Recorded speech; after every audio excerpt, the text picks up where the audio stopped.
So today we're going to answer the age-old question, what is the difference between the PavoTube X series and the PavoTube C series?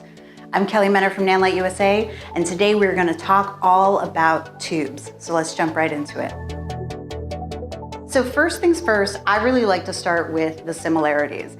And if you're looking at this video, you probably like yourself some LED tube lights. Who doesn't? They're cool. They make the background look cool. They add color. A lot of people are using them for music videos and just being able to use them as like fixtures inside of your frame or your scene. So the similarities between these are the fact that they are LED tubes. They do come in similar sizes. They have colors, they have RGB. You can do different color temperatures and change the Kelvin in them. So now that we know a little bit about what makes them similar, Nanlite specifically made two different kinds of PavoTubes to basically offer different features to different artists on different price points.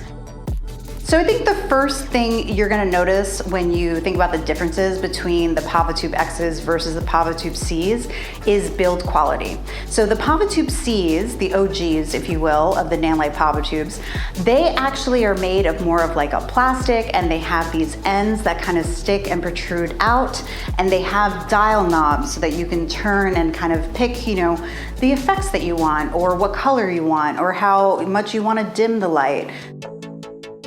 When you see the Pavo X in comparison to the Pavo C, is basically you're gonna see that they don't have that black portion at the very end that sticks out, and they don't have dial knobs. They actually have buttons on the back, and it looks more like an actual fixture that you would have in a scene. It looks like something that's an actual tube light that you would even see maybe in an office setup. Another thing you're gonna notice about the PavoTube X build is it feels sturdier in your hand, and that's because it is. It's actually made out of metal. So when you feel it and you take it out of the bag for the first time, it feels durable, and it just has that kind of feel that you know it's gonna last through your production.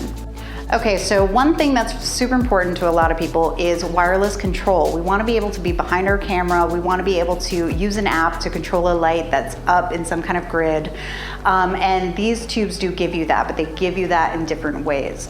The Pavo X series, the newer one, has built-in Bluetooth. Now what that means is you can connect directly to the tube with the Nanlite app and control the tube however you'd like to.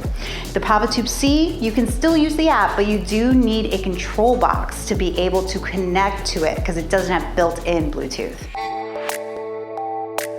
One of the biggest feature differences that you're gonna notice is that the Pavo X has pixel mapping.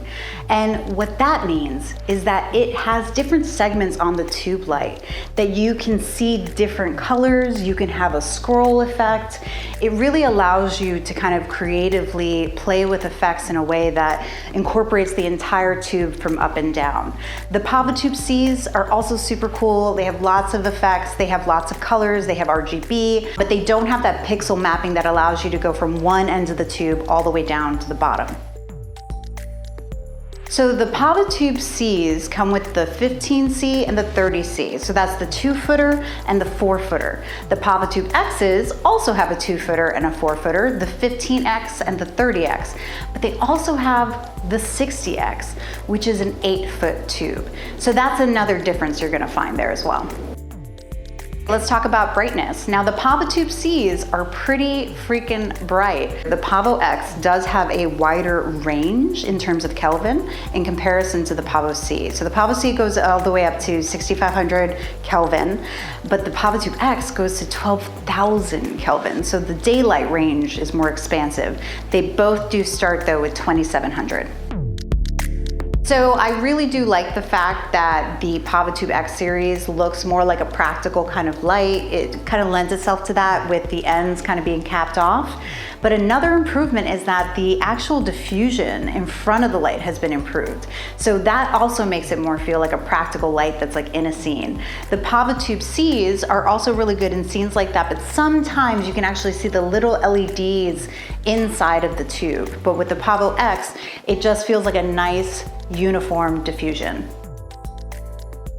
So something that people are really gonna wanna have if you're doing lighting design, if you're on a really big film set and you need to hook up a bunch of lights to each other to control them over a console, there is actually DMX in the PavoTube X series. So that's a huge distinction between the Pavo C series and the Pavo X series. That kind of takes it up a notch in terms of what you might use it for filmmaking wise. So something you might also notice about the PavoTube X series is that it has a USB-C port. Now that's not for charging like you'll see in the 6C. There's actually a different plug-in for that. It's actually for upgrades. So that is the difference between the PavoTube X and the PavoTube C. If we missed anything, if we didn't answer something, please let us know in the comments below. And make sure to also watch our video on how to mount T12 lights, because there are so many different ways of mounting these creatively. And our good friend Chuy Gutierrez did a video on that, so definitely check that out. And thank you guys so much for watching.